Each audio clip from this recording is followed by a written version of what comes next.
mucho gusto conversar el día de hoy con la doctora Rosanely Treviño Rodríguez. Hoy vamos a platicar acerca de las empresas familiares a propósito de esta publicación que sabemos, Rosanely, la primera en su tipo en América Latina. Sí, Gregorio, el primer libro de texto sobre empresas familiares en toda América Latina. La verdad es un gusto poder presentar esto. Fue un trabajo de muchos años, realmente me tomó casi 4 años escribirlo y está basado en experiencias propias y en un poquito de experiencias de los demás y bueno, en mucha teoría que estamos tratando de desarrollar sobre el tema. Es un tema muy nuevo, no porque no haya empresas familiares, sino porque no nos habíamos dado a la tarea de estudiar cómo se llevaban a cabo las transiciones. Y la verdad es que creo que puede aportar mucho, sobre todo considerando el punto en el que está México y Latinoamérica en este momento, el nivel de desarrollo que tiene México y Latinoamérica en este momento. Si nosotros vemos qué va a pasar en el futuro, realmente las empresas familiares, y te estoy hablando de empresas de todos los tamaños, porque a veces dices, ay no, empresa familiar es aquella tiendita de la esquina, o es aquel restaurancito. No, hay empresas que son desde el micronegocio hasta grandes grupos y conglomerados, ¿no? Que se están moviendo en este momento a niveles internacionales. ¿Qué sabemos acerca de tu trayectoria? Sabemos de los antecedentes que ustedes tienen como empresa familiar, de la cual tú formas parte. Sabemos de tu trayectoria académica, de tu labor en el TEC de Monterrey y de la preparación, ¿no? Lo que nos platicabas acerca del posgrado y la especialidad que tienes precisamente en este rubro y que tuviste en España hace ya algunos años, ¿no? Sí, fíjate, me tocó colaborar con el gurú en el tema de empresas familiares, con Miguel Ángel Gallo, quien inició el tema de la investigación en la empresa familiar. El autor del prólogo. El autor del prólogo, exactamente. Con él, con Josep Tapies, con gente que está muy relacionada con el tema de empresa familiar, que han aportado muchísimo a la ciencia de la empresa familiar y que aparte tienen muchísima experiencia a nivel de consulta. Entonces, bueno, el trabajar con gente como esta no solo me abrió nuevos horizontes, sino también me dejó entrever cuáles eran las dinámicas que uno tiene que atender y me dejó entrever que cada empresa familiar es diferente, diferente. No es lo mismo tratar con una empresa en España, en Barcelona, que en Vigo. No es lo mismo tratar con una empresa aquí en Monterrey que con una empresa en Cancún. No es lo mismo tratar con una empresa en México que con un Estados Unidos, ¿sabes? Entonces, cada empresa tiene sus particularidades porque cada familia es distinta. Si decimos que es una empresa familiar, pues obviamente el adjetivo familiar es el que le da el tipo a esa empresa, ¿no? Y si cada familia es diferente, tiene valores diferentes, se van a permear en la empresa también cosas diferentes. Ahora, sin embargo, la metodología para poder ayudar a una empresa familiar a transformarse, a buscar la innovación, a renovar su equipo directivo, debe de tener algún tipo de similitud, debe de haber algunos trazos que incluso, bueno, tú recomiendas aquí hacer algunos ejercicios prácticos, ¿no? Claro. Para que eso se pueda lograr. Pero ¿sabes qué? Por regiones y por culturas. Y de hecho por esto, si tú te fijas, el título del libro dice Visión Latinoamericana. Es muy diferente la familia, la cultura latina a la cultura anglosajona. Cuando nosotros hablamos de la cultura latina, pues tenemos al típico papá o mamá, ¿no? Que se impone esas emociones, esa fiesta, que dicen, híjole, la fiesta, el compadrazgo, todo esto, ¿no? Cuando hablamos de culturas más anglosajonas, tenemos más orden en el sentido de la familia y tenemos menos cohesión. Nosotros como latinos nos queremos mucho y porque nos queremos mucho siempre andamos pegaditos para todos lados. Y eso se refleja en la empresa. La manera de trabajar en la empresa es diferente. Cuando vemos culturas anglosajonas, la manera de trabajar es incluso un poquito fría. ¿Por qué? Porque no somos tan cohesionados a nivel de familia. Hemos vivido desde muy pequeños lejos de la familia, los lazos familiares no son tan fuertes y a veces es difícil que yo me entienda con mi primo que hace 10 años que no veo porque vive del otro lado del mundo. Entonces nosotros como latinos tratamos de mantener esa unidad y ese compromiso y esos lazos familiares. Por eso cuando atendemos una familia latina contra una anglosajona, las diferencias son bestiales. Cuando yo le digo, a veces platicando con algunos otros colegas, algún consultor de Estados Unidos, me dice, oye, es que tengo esta familia y resulta que les dije, díganse lo que piensan, y terminaron pero a golpes. Le digo, claro, es que no es díganse lo que piensan, el método de la confrontación aquí no funciona, hermano. Hay que ver cómo se dice lo que piensa. Y siendo latinos, nosotros nos queremos tanto que cuando nos decimos algo feíto, nos herimos mucho. Y ya después reconstruir esa relación es más difícil. Y te quedas con el rencor, ¿no? No, y te quedas con el rencor. Somos más emotivos. Sí, somos mucho más emotivos. Y el aspecto cultural también tiene que ver con la religión, con el machismo, con incluso el nivel de compadrazgo. Oye, es que yo quiero ayudar a mi hijo o quiero ayudar a mi compadre, déjame, le doy un chamba aquí en mi negocio. Dices tú, bueno, pues hay que evaluar esa incorporación. ¿Vale o no vale para estar en tu negocio? Porque a fin de cuentas tu negocio tiene que ser negocio, ¿me explico? Sin duda.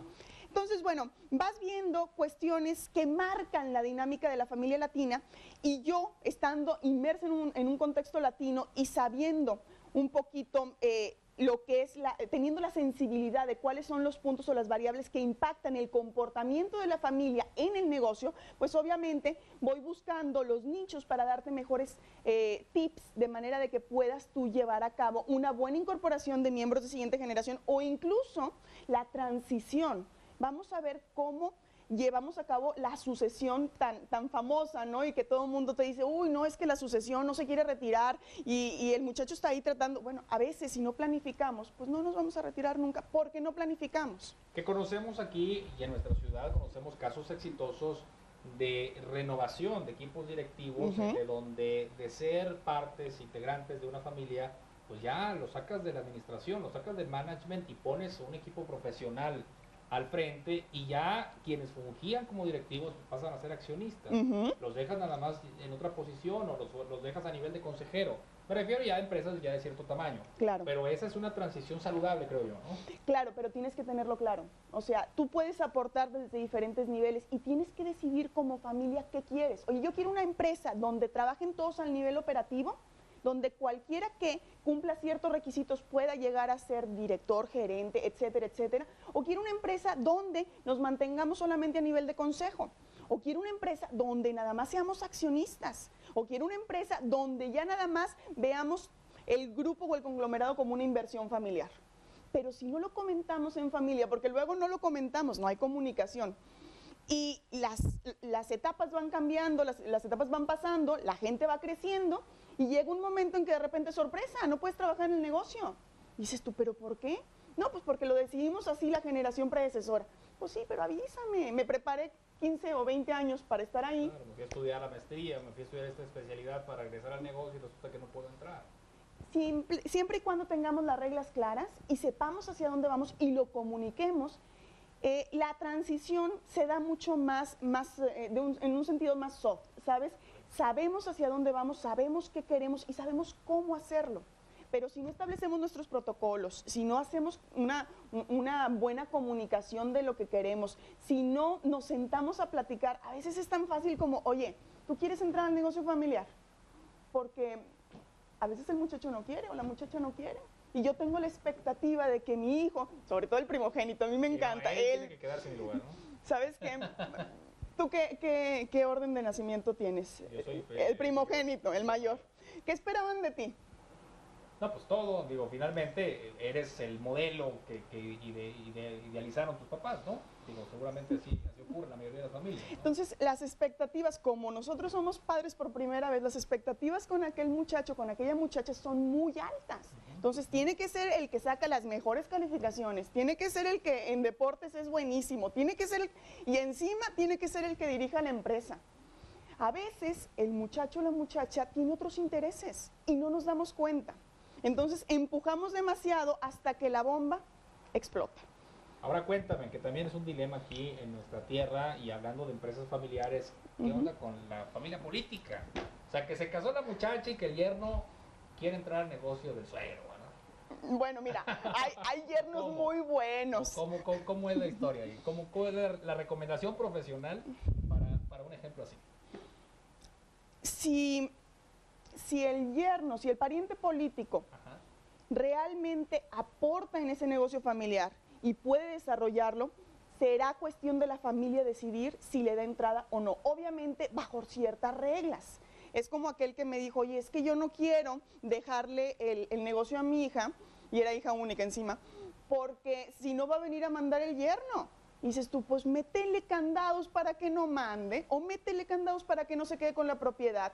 Existen los fideicomisos, existen otro tipo de mecanismos que puedes aprovechar sin darle, ¿sabes? Sin darle en la puerta, con la puerta en la nariz, y desaprovechas a lo mejor un elemento valiosísimo. Hay un conglomerado, dos, que están dirigidos por yernos, ¿no? Por parientes políticos, y que han hecho muy bien su papel. Entonces, ahí la labor de la familia es decidir bajo qué condiciones y si aporta o no aporta valor para estar en ese negocio. Claro, no, digo, no necesariamente me refería a ese ejemplo, digo, hay empresas medianas, hay changarros, pues, hay empresas pequeñas en donde finalmente pues fue la construcción de toda una vida de trabajo de un jefe de familia que nomás tuvo puras hijas, o que tuvo algún hijo que no le interesó, pero que entonces llega un yerno y dice, bueno, pues ¿quién sigue aquí, verdad? Pero fíjate que también tiene mucho que ver con la industria. Es un ejemplo muy ranchero, ¿no? Pero...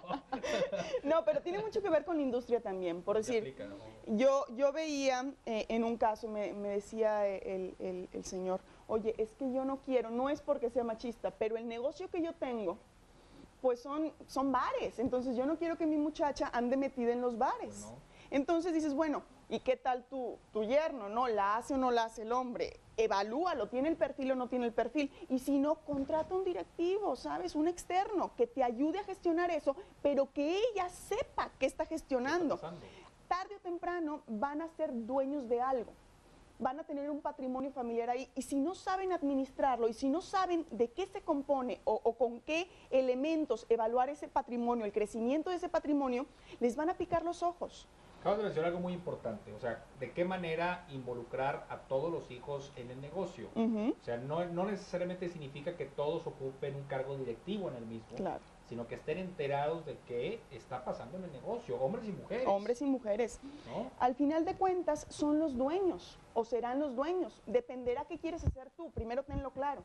¿Qué quiero hacer yo con este negocio? A lo mejor lo quiero preparar para venderlo.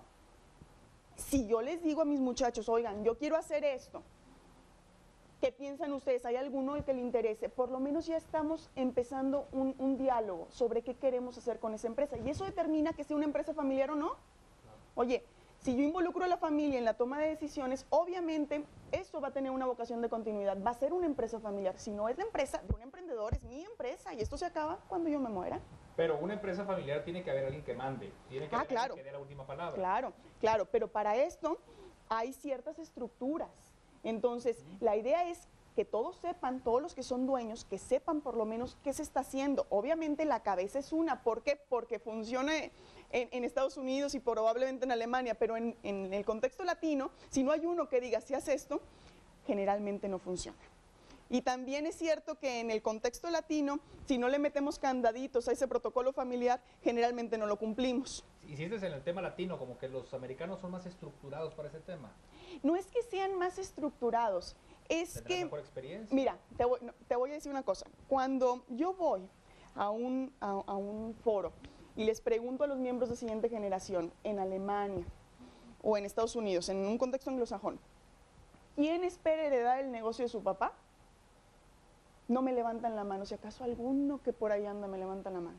Cuando yo pregunto esto aquí, ¡pum! Pero si la mitad del grupo más, ¿sabes? Entonces, cambio la pregunta, voy al otro contexto y digo, ¿quién espera comprarle la empresa a su papá? Y empiezan a levantar las manitas, ¿sabes? Es diferente el concepto que tenemos nosotros. Nosotros como latinos, la familia es súper importante. Yo te ayudo a ti porque eres familia. No, claro, ¿y qué dices? ¿Yo cómo se la voy a comprar si me toca? Me corresponde. Así me dijo alguien, oye, pero si mis papás están trabajando para mí. Dije yo, no, espérate. Ahí es donde ves que la formación de miembros de siguiente generación es súper importante.